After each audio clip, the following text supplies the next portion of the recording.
گرتنی یوسف چیا نوێنەری شاری بەدلیس و خالد بەگ سەرکردەی هێزەکانی شێخ سەعیدی پیران لە ئیستانبول بەدەستی کاربەدەستانی تورک شێخ سەعیدیان هەندا دەستپێشخەری لە شۆڕشەکەدا بکات. بۆیە سەرەتا شۆڕشەکە لە گوندی پاڵوو لە 8 ڕێبەندانی 1925 زاینی دەستی پێکرد. دواتر بۆ ویلایەتی گەنج تەشەنەی کرد. دیارە گەرچی شۆڕشەکە ناوچەیەکی بەرفراوانی باکووری کوردستانی گرتەوە، بەڵام بەهۆی دەستکەوتنی زانیاری و پلانی شۆڕشەکە و ڕێوشوێنەکانی سەرکەوتنی بەسەر تورکەکان بەر لە 2 هەفتە پێش بەرپابوونی زەمینەی لێدانی زۆر ئاسان بوو. ئەو ڕووداوەش لە دەرەنجامی ناکۆکی نێوان کۆمەڵێک لە دەروێشەکانی شێخ بوو کە بەو هۆیەوە زانیاریەکانی هەڵگرسانی شۆڕشەکە دەست بەرپرسانی تورک کەوت. بەم ڕووداوەش کەماڵیەکان توانیان نەخشەیەکی ورد بۆ لێدانی شۆڕشەکە و ڕاگوێزان و تاڵان و کاولکردنی ناوچە کوردنشینەکان ئامادە بکەن. ئەم کارانەش کاردانەوەی خۆی لە کاتی گەمارۆدانی شاری ئامەد لەلایەن شۆڕشگێڕانەوە لە 4 تا 7 ڕەشەمەی 1925 زاینی گیرا، بەوەی لە دەرەنجامی چەککردنی دانیشتوانی شارەکە لەلایەن کەماڵیەکان و کوشتنی سەدها کەس لە هۆزی زازا بە تاوانی هاوکاریکردن لەگەڵ شۆڕشگێڕان واز لە گەمارۆدانی شارەکە هێنرا. ناچار شۆڕشگێڕان ڕوویان کردە ناوچەکانی دیکە کە دوای چەندین شاڵاوی سەخت توانیان ناوچەکانی سەر ڕێگەی ئەم شارانە کنترۆڵ بکەن. دواتر شۆڕشگێڕان شاری خارپوتیان گرت و بۆ جاری دووەم گەمارۆی شاری ئامەد و دواتر شارەکانی یوان و بەتلیسیشیاندا. بەڵام لە دەرەنجام شاڵاوێکی تورکەکان بە 8,000 سەربازەوە توانیان سەرجەم ناوچەکان داگیر بکەن و 52 سەرکردەی شۆڕشەکە بەدیل بگرن کە لە نێوانیاندا شێخ سەعیدیشی تێدا بوو. دواتر هەمویان لە 4 خەرمانانی 1925 زاینی لە شاری ئامەد لە سێدارە دران. بەمەش شۆڕشەکە دامرکایەوە.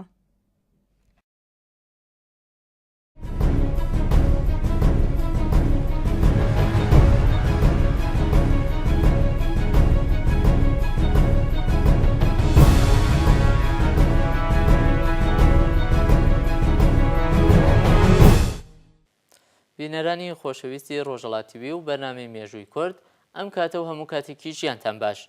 دیسانەوە و لە شەوێکی ساردی پاییزی دیکەدا هاتوونەتەوە خزمەتتان بۆ پێشکەشکردنی بەشێکی دیکەی بەرنامەی مێژووی کورد. هیوادارم تا کۆتایی بەرنامە لەگەڵمان بن.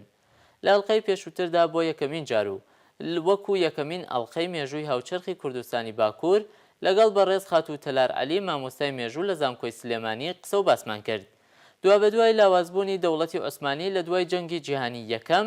هەیمەنەی ئەم دەوڵەتە بۆ سەر ناوچە کوردنشینەکانی ژێر دەسەڵاتی کەم بووەوە. هەر ئەمەش بووە هۆی ئەوەی کە کۆمەڵە شۆڕش و ڕاپەڕینێک لەم ناوچانە سەر هەڵبدات. کۆمەڵە شۆڕشێک کە بەو شێوەیەی باس دەکرێت لەو کاتەدا زۆربیان داوای دامەزراندنی حکوومەتێکی سۆسیالیستی کوردیان دەکرد و کۆمەڵێک وڵاتیش هاوکاریان بوون. بۆ دامرکاندنەوەی ئەم شۆڕشانە مستەفا کەماڵ لەلایەن دەوڵەتەوە بڕیاری پێدرا کە بەپەلا بەرەو ئەم ناوچانە بەڕێکەوێت و هەر جۆرە هەڵگرسانێک سەرکوت بکات و لە ناوی بەرێت. هەر بۆ ئەم مەبەستەش مستەفا کەماڵ وێڕای وەفدێک بەرەو کوردستان بەڕێکەوت و لەگەڵ خۆی و وەکو پیلانێک کۆمەڵە بەڵێنێکی بۆ ئەم ناوچانە برد و کۆمەڵێک بانگەشەی بریقەداری وەکو داواکردن بۆ برایەتی کورد و تورک و هەروەها پەردەلادان لەسەر پیلانی دوژمنانی موسڵمانان بۆ کوشتنی خەلیفەی موسڵمانان و لە ناوبردنی دەسەڵاتی ئیسلام کە دیارە مەبەست لێی دەوڵەتی عوسمانی بوو. بەمەش داوای لە کوردەکانی ئەم ناوچانە کرد کە واز لە شۆڕشەکانی خۆیان بێنن و بەهانای بە قسەی ئەو کاتی ئەو ڕزگارکردنی ئیسلام و خەلیفەکەی لە دەستی بێگانەکانەوە بێن. ئەم قسانەی مستەفا کەماڵ کارتێکەریەکی هێجگار زۆری بەسەر کۆمەلگای بە ئاینی کراوی ئەو کاتی کوردستان لەم بەشەی خۆی هەبوو. هەروەها کۆمەڵە هۆکارێکی دیکەش وەکو ترس و دڵەڕاوکەی کوردەکان لەوەی کە شار و شارۆچکە و گوندەکانیان ئەکەوێتە سەر دەوڵەتی ئەرمەنستان و دواتر لە ترسی تۆڵەکردنەوەی ئەرمەنەکان لێیان. هەروەها بەهۆی نەبوونی ڕێکخراوێکی گەورە و بە ئەزمموی سیاسی کوردی کە بتوانێت جڵەوی بیرۆکەی خەڵکی بگرێت و دیسانەوەش زاڵبوونی بیرۆکەی ئاینی بەسەر بیرۆکەی نەتەوەیی لە لای کورد و کۆمەڵە هۆکارێکی دیکە بوونە هۆی ئەوەی کە گەلی کورد لەو قۆناغە مێژوویەدا پشتیوانی کەماڵیەکان بکەن و ببن بە هۆکارێک بۆ سەرخستنی ئەو بزوتنەوەیە. بەڵام لە ساڵی 1923 و دوابەدوای دامەزراندنی دەوڵەتی تورکیا لەلایەن مستەفا کەماڵەوە هەموو ئەو بەڵێنانەی کە ڕۆژانێک بە کوردەکانی سەبارەت بە بەفەرمیناسینی مافی کۆمەڵایەتی و کولتوری کورددا بووی ژێرپێی ناو ڕایگەاند کە ئەو بەڵێنانە لە چوارچێوەی دەوڵەتی عوسمانی دراوە و ئێستا ئەو دەوڵەتە لەسەر کار نەماوە و دەوڵەتێکی نوێ جێگاکەی گرتوێتەوە. هەر بۆیە بەڵێن و یاساکانیش گۆڕانکاریان بەسەردا دێت و ئەم بێبەڵێنیەی مستەفا کەماڵیش لە بەرچاو نەگرتنی کوردەکان کە ڕۆژگارێک وەکو هاوپەیمانێک هاوکاریان دەکرد بۆ دامەزراندنی دەوڵەتی تورکیا ڕق و کینەیەکی زۆری لە هەناوی هەموو کوردێکدا دروست کرد. هەر ئەمەش بوو بە سەرەتایەک بۆ دیسانەوە هەوڵدان بۆ سەرهەڵدانی شۆڕشێکی گشتگیری کوردی لە دژی ئەم چەپڕەویە. لەم هەلومەرجەدا کۆمەڵێک کەسایەتی ڕۆشنبیری کورد ڕێکخراوێکیان بە نێوی کۆمەڵەی سەرخۆبوون دامەزراند کە دواتر و دوای چەندین گۆڕانکاری لە سیاسەت و بەرنامەکانیاندا بۆ هەرچی زیاتر بەهێزکردنی ڕێکخراوەکە داوایان لە کەسایەتیەکی ئاینی بە نفوزی کوردستان بە ناوی شێخ سەعیدی پیران کرد کە پەیوەست بێت بەم ڕێکخراوەیەوە. دوای پەیوەستبوونی شێخ سەعید بەم ڕێکخراوەیە دوو کەس لە چالاکترین ئەندامانی ئەم ڕێکخراوەیە گیران و ڕەوانەی زیندان کران. هەر بۆیە لە بڕیارێکی بەپەلەدا بۆ لە ناونەچوون و ئەکتیڤ و چالاکمانەوەی کۆمەڵە بڕیاردرا شێخ سەعید وەکو سەرۆکی ئەم ڕێکخراوە سیاسیە هەڵبژێردرێت. کۆمەڵەی سەرخۆبوون لەم قۆناغەدا هەوڵێکی هێجگار زۆری بۆ دیسانەوە هەڵگرسانی شۆڕشێکی دیکە لەم بەشەی کوردستاندا و دواتر لە دوای بیر و ڕاگۆڕینەوە لەگەڵ کەسایەتی سیاسیەکانی ئەو بەشەکانی دیکەی کوردستان شۆڕشێکی سیاسی چەکداری هەڵگرسا و کە دواتر ناوی شۆڕشی شێخ سەعیدی پیران دیارە بەو ناوە ناوبانگی دەرکرد. ئەم شۆڕشەش سەرڕای هەموو تایبەتمەندیە پۆزیتیڤەکانی بەڵام دیسان هێژمونی ئاینی بەسەرەوە دیار بوو. ئەوەش دواترەکان بوو بە هۆکارێک لە هۆکارەکان بۆ دامرکاندنەوەی ئەم شۆڕشە. بۆ زیاتر تاوتوێکردنی ئەم پرسە وەکو نەریتی هەمیشەی بەرنامەکە دەچمەوە لای مامۆستا تەلار و لە کۆتایی بەرنامەکە دێمە وڵاتان.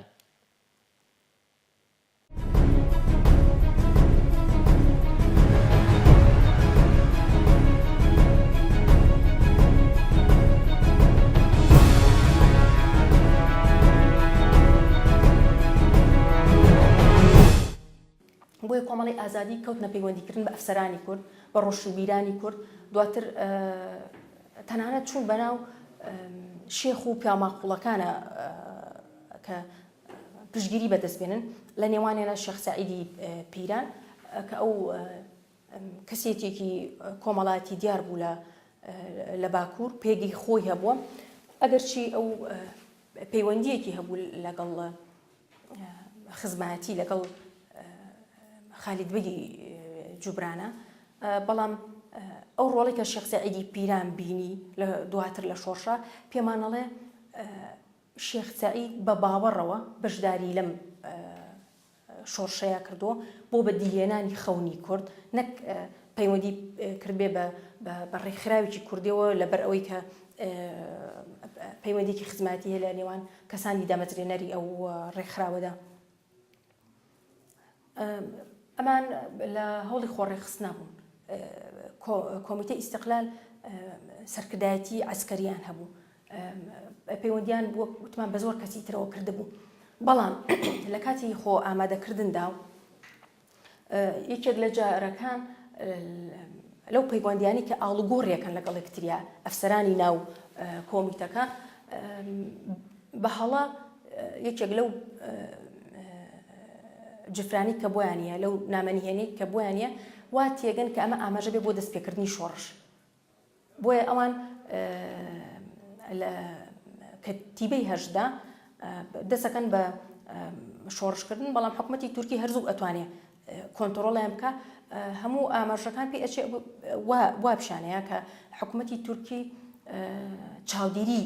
لەسەر ئەمان بوو بێ چکە لەگەڵ دەستپێکردنی شۆڕشەکەیە ئەتوان ڕێز و ئەوانە بگیرێن و بەشێکی زۆریان لە سێدارە ئەدرێن یعنی ئەم دەستپێکردنە پێشوەختەی شۆڕش کە کۆمیتەی ئیستیقلال خۆی بۆ ئامادە ئەکرد خەڵکی بۆ کۆ ئەکردەوە ئامادەسازی بۆ ئەکرد زیانێکی زۆر گەوری بە شۆڕشە ئەو شۆڕشەی کە ئەبووە کەسانێکی سەربازی بەڕێوان ببردایە بۆی ئەوان بتوان ڕوبەڕبوونەوەی سەربازی بکەن دواتر پێگەی سیاسی خوان لە کوردستانە پارێزن ئەمە وای کرد کە پێویستیان بە سەرکردە بێ کۆبوونەوەی کرا لە کۆبوونەوەکەدا بڕیاردرا کە شێخ سەعیدی پیران بە سەرکردە هەڵبژێرێ بۆ ئەو شۆڕشە و شێخ سەعیدی پیران بە هەموو توانایەکی خۆیەوە بەشداری لە شۆڕشا کردو بە هەموو توانە ئابوووریەکانیەوە بە پەیوەندی کۆمەڵایەتیەکانیەوە هەموو ئەو هەنگاوانەی کە توانیوێتی بیگرێتە بەر گرتوێتە بەر بووی کە ئەوان بگەنە سەر بەخۆی لێکێک لە کۆبوونەوەکان کە کراوە لە چیای چانێ شێخ سەعید وتێتی من لە هەموو لەوانی کە دانیشتوتێتی من لە هەمووتان پیرترم بە تەمەنترم تەمەنم لەسەر و 70 ساڵەوەی بەڵام ڕۆحی خۆشم فیدا ئەەکەم بۆ ئەم شۆڕشە بۆ ئەوەی نەوەی داهاتوو کە هەوگلی نەکا بڵێ ئەوانی پێشم هیچیان بۆ ئێمە نەکردووە ینی ئەو پیرە پیاوە 70 ساڵە ئامادە بۆ ڕۆحی خۆی پێشکەشکا و پێشکەشیشی کرد بۆ ئەوەی کە ئێمە دواتر گلەی نەکەین بڵین نەوەکانی پێش ئێمە کاریان بۆ سەر بەخۆیی نەکرد ئەوان هەوڵیان نەیاوە دواتر لەو کۆبوونەوانی کە ئەکرا باسی ئەویان کرد کە ئەوان پەیوەندی بەکێوە بکەن چ لایەنێک چ هێزێکی دەرەکی هەیە کە ئەوان بتوان پەیوەندی پێ بکەن بۆی بێ بە پاڵپشت و بە هاوکار بۆ ئەم شۆڕشە ئەو کاتێک کە باسی ڕووسیان کردووە شێخ سەعید زۆر زیرەکانێک سەر پێێت ئێمە بە هیچ نەوە ناتوانین پەیوەندی لەگەڵ ڕووسەکان بکەین چونکە ئێمە زانین مستەفا کەمال پەیوەندیێکی زۆر باشی هەیە لەگەڵ ڕووسیایە هاوپەیمانێتێکی باشی هەیە لەبەرەوە ناکرێت ئەو هاوپەیمانێتیە بەجێ بێڵێ بۆ ئەوەی یارمەتی شۆڕشی شێخ سەعید بە هەرواژ بوو ئێمە ئەزانین هەر لە سەرەتا ئەو پەیوەندی کە لە نێوان مستەفا کەمال و لێنێ نابوو ئەوان حکوومەتی سۆڤێتی ئەو کاتە بڕیارێکی دەرکردوتی مندان بە هیچ سنوورێکا نانێم ئەگەر میساقی میلی تورکی دانی پیانەنێ یعنی ئەوەی کە مستەفا کەمال دانی پیان نەئەنا کە لە سیڤەرە لە پەیمانی سیڤەرە هاتن بۆ دروستکردنی حکوومەتێک ینی سۆڤێتیش دانی پیانانێ بۆیە ئەم تێڕوانی شێخ سەعیدی پیران تەواو ڕاز و لە شوێنی خۆیان بوو دواتر ئەوان بیرانەوە کردەوە کە پەیوەندی بە فەڕەنساوە بکەن ئەگەر چی کوردەکان لێرە ئێمە زۆر کەوتینە هەڵەیەکی گەورەوە چونکە لە کاتی سەرەڵدانی شۆڕشەکەیە شۆڕش لە دیاربەکر لە ئامەد دەستی پێکرد ئەو شارێکە پڕە لە ڕۆحی کورد ینی بۆیە شێخ سەعید ئەیزانی کە ئەو شارێکی کوردانەیە ئەگەر شۆڕشەکەی بگاتە ئەوێ ئەوە شۆڕش ئەتەقێتەوە ئەتوانێت کاری باش بکە بۆیە ئەو کاتێک کە شۆڕش دەست پێکات تەواان شۆڕش ئەوان بڕیاریان وا بوو کە لە ڕۆژی نەورۆز یەکەم ڕۆژی مانگی نەورۆز لە 23 دەست پێ بکەن بەڵام ئەو کاتی کە شێخ سەعیدی پیران سەردانی ناوچەکانی کرد سەردانی خەڵکی کرد بۆی قسەیان لەگەڵ بکە سوپای تورکی ئەیانوێ گەماروی بن و دەستگیری بکەن ینی چەند بیانوێکی بۆ دۆزنەوانێ گوایەکێک لە پاسەوانەکانی شەڕی کوردووە و کەسێکی کوشتۆ بۆیە ئەمە واکا کە شێخ سەعیدی پیران ئەزانێ ئەیانوێ دەستگیری بکەن زووتر شۆڕشەکە ڕاگەێنێ لە 7 سیار ڕاگەێنێ ینی ئەوان بڕیاریان وا بوو کە لە 21 سیا شۆڕ ڕابگەێنن بەڵام دواتر ئەوان لە ناچارە بن لە 7 سیا دەست بکەن بە شۆڕش و زۆر ناوچە ئەگرێتەوە بەڵام لێرە کوردەکان هەوڵێکی زۆر زۆر ئێن کە بچنە ناو دیاربەکرەوە ینی هێزێکی سەربازی زۆر لێرا بەفیڕۆێن بۆ چکە ئەیانویست ئەوێ بکەن بە پایتەختی خوان دواتر بیگەن بە ناوجەرگەی شۆڕش کە لێوە شۆڕش چ لە ڕووی ئابوووریەوە پەکی نەکەوێ چ لە ڕووی معنی و پاڵپشتیکردنی خەڵکەکە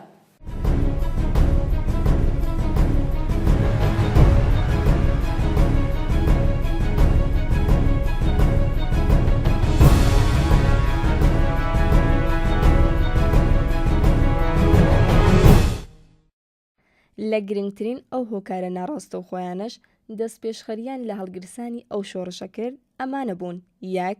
جەور و ستەمی لە ڕادەبەدەری کەماڵیەکان دەرحەق بە کۆمەڵانی خەڵکی کوردستان ئەوەش هەر لە ڕاگۆزانی دانیشتوانی ناوچە کوردنشینەکان تا کاولکردنی مەڵبەندەکانیان و گرتن و تۆقاندن و کوشتنی ڕۆڵەکانیان دوو سەپاندنی زمان و دابوونەریتی تورکی و ئوروپایی بەسەر کوردەکانی سنووری دەسەڵاتیان لە پاڵ قەدەغەکردنی زمان و پوشاک و دابوونەریتی کوردی لە سەرتاسەری ناوچە کوردنشینەکانی سنووری دەسەڵاتیان سێ لە سێدارەدان و کوشتنی بە کۆمەڵ و بەدیلگرتنی کەسایەتیە کوردەکان لەو ناوچە کوردنشینانەی دەستیان پێڕاگەیشت چوار هەوڵێکی ژێربەژێری حکوومەتی بریتانیا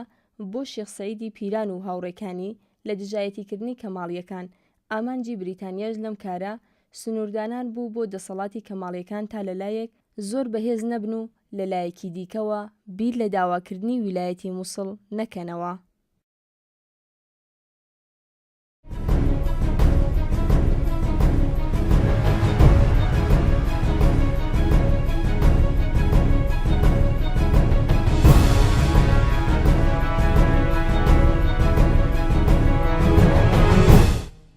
بەڵام ئەوەی کە بینرا هێزێکی سەربازی زۆری تورکەکان بەشداریان کرد لە دامرکاندنەوەی ئەم شۆڕشە و لە مش گرنگتر ئەوە بوو کە فەڕەنسیەکان یارمەتی مستەفا کەمالیاننا کە ئەو هێڵی ئاستنینەی کە لەژێر ئەو کاتە لەژێر چاودێری و مەندات و ئینتیدابی فەڕەنسایە بوو، ئەو کە سووریای ئەمڕۆیە لێو بێن سوپای تورکی بەو شوێنەیە هاتن و دواتر گەمارۆی شۆڕشەکەی شێخ سەعیدی پیرانیاننا. یعنی ئێمە لە سەرەتاوە چاوەڕێمان کرد ئەگەر بێت و ئێمە پەیوەندی بە فەڕەنسیەکانەوە بکەین لەوانەیە فەڕەنسیەکان یارمەتیمان بن، بەڵام دواتر مێژوو سەلمان دیکەوانی ئەوان بیریان لە بەرژەوەندەکانی خۆیان نەکردەوانێ، بۆیە گەمارۆی شۆڕشەکە درا و یعنی ئەوەی کە شۆڕشەکەی شکست پێهێنا ئەو گەمارە دانەبوو ئیتر شۆڕش نێتوانی شۆڕژگەران نەیانەتوانی کە بەردەوام بن لەسەر درێژەدان بە شۆڕشەکە. ئەو هێزە زەبەلاح عەسکەریە بوو کە مستەفا کەمال هێنای بۆ لێدانی کوردەکان، سەرکردەکانی شۆڕش دەستگیرەکرێن. شۆڕشی شێخ سەعیدی پیران ئەگەر چی لە سێدارەدانی شێخ سەعیدی پیران و 46 هاوڵەکەی لە 29/1925 کۆتایی بەو شۆڕشی ئەو لە حەزەی هێنا، بەڵام هەر ئەمە خۆی وای لە کوردەکان کرد کە سەرەتایی بۆ شۆڕشێکی تازەیتر. یعنی ئەو کوشت و بڕێ کە مستەفا کەمال دوای شۆڕشەکە گرتێ بەر لە پەرش و بڵاوکردنەوەی کورد و لە لێدانی سەرانی کورد و لە کوشتن و بڕین لە ناوچە کوردیەکانە و بەهێزکردنی سەر لە نوێ دەسەڵاتی عەسکەری لەو ناوچەیە و دواتر دوای ئەوە کەوتە ئەوەی کە هەر کەسێ لە قەیبی شێخ و ئەمانە هەڵگرێ سزا بدرێ بە یاسا قەدەغەکرا بۆی تۆ نەبەستریتۆ بە یەکێک لەو بنەماڵانەوە. هەموو ئەمانە وای لە کوردەکان کرد کە ئەبێ ئەوان سەرلەنی خۆیان ڕێک بکەنەوە، کە دەواازەیەک نەماوە بۆ ژیان، هیچ خاڵێک نەماوە کە ئەمان بەستێتەوانێ بە تورکیاوە. بەڕاستی خاڵێکی تر بیرم نەچێت لە شۆڕشی شێخ سەعیدە. شۆڕشی شێخ سەعید بە هەموو مانایەک شۆڕشێکی نەتەوەیە، چ ئەوەی کە زۆر جار کەسانێک ئەڵەن لەبەر شێخ سەعید پیاوێکی ئاینی بۆ من شۆڕشێکی ئاینیە، ئەمە دوورە لە ڕاستی و بەڕاستی، چونکە شێخ سەعید چۆن ناو کۆمیتەیەکەوە، چۆن ناو ڕێکخراوێکەوە، چۆن ناو کۆمەڵێکەوە کە ئیشی بۆ سەربەخۆیی ئەکرد، یعنی نە چۆن ناو گروپێکی ئاینەوە یان ڕێکخراوێکی ئاینی یاخود حیزبێکی ئاینی. بۆیە شێخ سەعید چۆتە ناو ڕێکخراوێکەوە کە کاری بۆ سەربەخۆیی و بۆ ئازادی کورد و کوردستان کردووە لەو ساتە وەختەیە لە باکووری وڵاتە. خاڵێکی تر ئەوەیە کە ئامانجەکانیان ئەو ناوچانی کە ئەیانویست ئازادی بکەن، ئەو دروشمانی کە بەرزیان نەکردەوە، ئەو ڕۆژەی کە دیاریان کردبوو بۆ ئەوەی کە شۆڕش دەست پێ بکە، هەموو ئەمانە پێمان نەڵێ کە شۆڕشێکی نەتەوەیە. هیچ دروشم و ئامانجێکی ئاینی نەبوو کە شێخ سەعید بەدیبێنێ، چونکە ئەو کاتێک ئەم چۆن ناو هەنێک ئەڵەن شێخ سەعید بۆی شۆڕشی کردووە چۆ دەسەڵاتی سوڵتان بگێڕێتەوە، لەبەرەوەی مستەفا کەمال دەسەڵاتی سوڵتانی لێ وەرگرتووە بووی بە هەر دەسەڵاتە ئاینەکەی بمێنێ. ئیماڵەن شێخ سەعید زۆر ینی نزیکەی ساڵە پێشەوە قۆناغە پەیوەندی کردووە بۆ کۆمیتەوە، ینی ئیشتا سوڵتان لە شوێنی خۆی دانیشت بوو، شێخ سەعید هیچ پەیوەندێکی بە سوڵتانەوە نەبوو. بەڵام شێخ سەعید لە پەیوەندیەکانیە لەگەڵ کەسێتی کوردەکانی تر ئەو کاتێکی بیرروڕایان ئاڵوگۆڕە کرد، وتیان ئێمە چ دروشمێ بەرزکەن و بێجگە لە دروشمە نەتەوەیەکان، ماوەتە ئەگەر دروشمی ئاینیش بەرزکەینەوانی ئەمە واکە بەشێک لە تورکەکان پاڵپشتیمان بکەن، ینی بە تێڕوانینی خۆیان ئەمە پاڵپشتی هەنێک لە تورکەکانیان بۆ دەستەبەرەکە کەوانە بوو. بەڕاستی بۆیە هەنێ جار گوێمان لێ بێ کە شۆڕشی شێخ سەعیدی پیران شۆڕشێکی ئاینی بوو چونکە دواتر ئەمان وتیان کوردەکان وتیان ئەگەر ئەم دەوڵەتە تازەی تورکیای هاوچەرخ کە دامەزراوە دەوڵەتێکی تورکیا ئێمە کوردین ئەگەر ئەم دەوڵەتە تازەی کە دامەزراوە دەوڵەتێکی ئەلمانیە ئێمە مسلمانین لەبەرەوە شتێک نییە بمان بەسێتەوە بەم دەوڵەتەوە بۆی ئەمان کوردەکان تا ئەو ساتە وەختە دروشمی ئاینیان بەرز کردو کە پشتگیری تورک بەدەستێنن چونکە ئەوان زانیان ئەو دەوڵەتی کە دامەزرا ئیتر هیچ ناسنامەیەکی نە ئاینی نە ڕەگەزەی ئەمانی تیا نەبوو.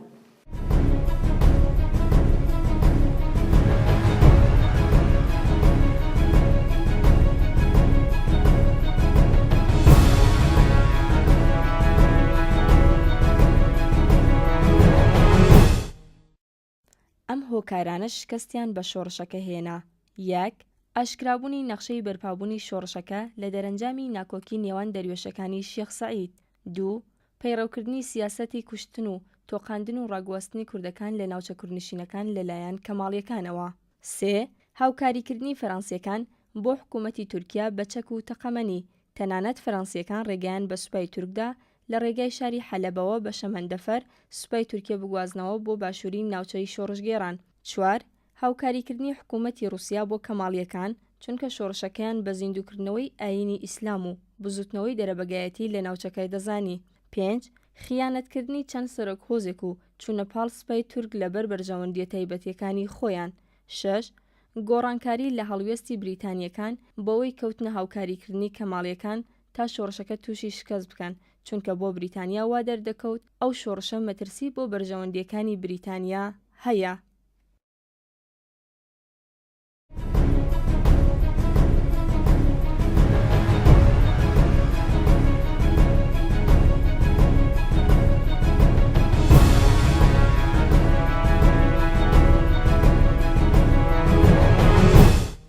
بەڵام ئەوەی کە زۆر گرنگە دووبارە و سێبارە بیرمان نەچێ شۆڕشی شێخ سەعیدی پیران شۆڕش بوو بە هەموو ماناکانی ئامادەکاری بۆ کرابوو حزبێک لە پشت ئەم شۆڕشەوە بوو یعنی ڕێکخستنی بۆ کرابوو ئەمە هەڵچوون نییە ئەمە یاخیبوون نییە ئەمە شۆڕشە بە هەموو ماناکانیەوە بۆیە لەسەر کوردکردنی ئەم شۆڕشەیە کوردانی باکوور و جاری کە ڕۆشن بیرانی ئەو کاتەوە ئەوانەی کە ڕزگاریان بوو نەکوتنە دەسەڵاتدارانی تورک و نەکوتنە سجنەکانی تورکەوە بیریان لۆ کرد کە ئەبێ سەر لەنێ خۆیان ئامادە بکەنەوە خۆیان ساز بکەنەوە بۆ شۆڕشێکی گەورەتر. من ئەمێ لێرا بڵێم لێرا کورد توانی بۆ لە حەزەیەک خوێنەوە بۆ شۆڕشی پێشخۆی بکە. ئێمە زۆر جار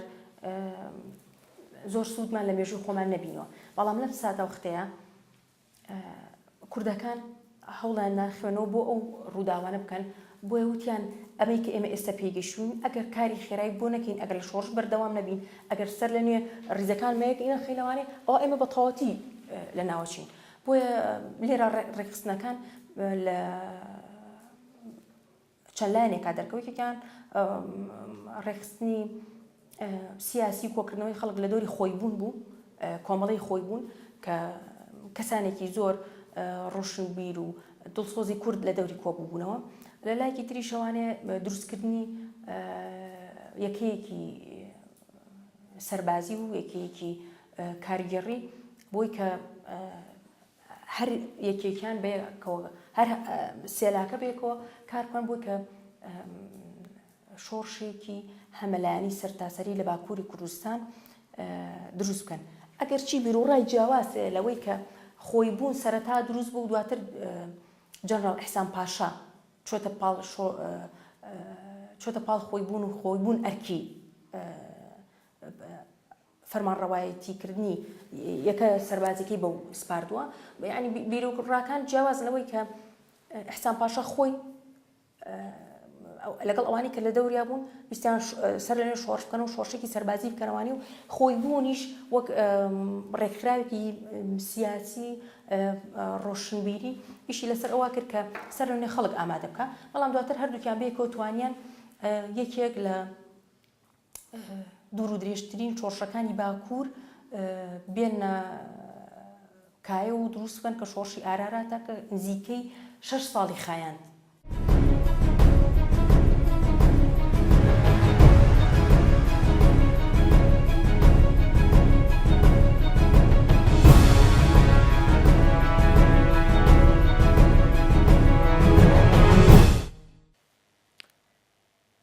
بینەرانی خۆشەویست بەم شێوەیەش گەشتینە کۆتایی ئەم بەشە لە بەرنامەکەمان لەگەڵ ڕێز و سپاسم بۆ هەموو ئێوەی بەڕێز کە تا ئێستا لەگەڵمان بوون تا پێگەشتنەوەیەکی دیکە شادی هەمووتان ئاواتمانە کات خۆش.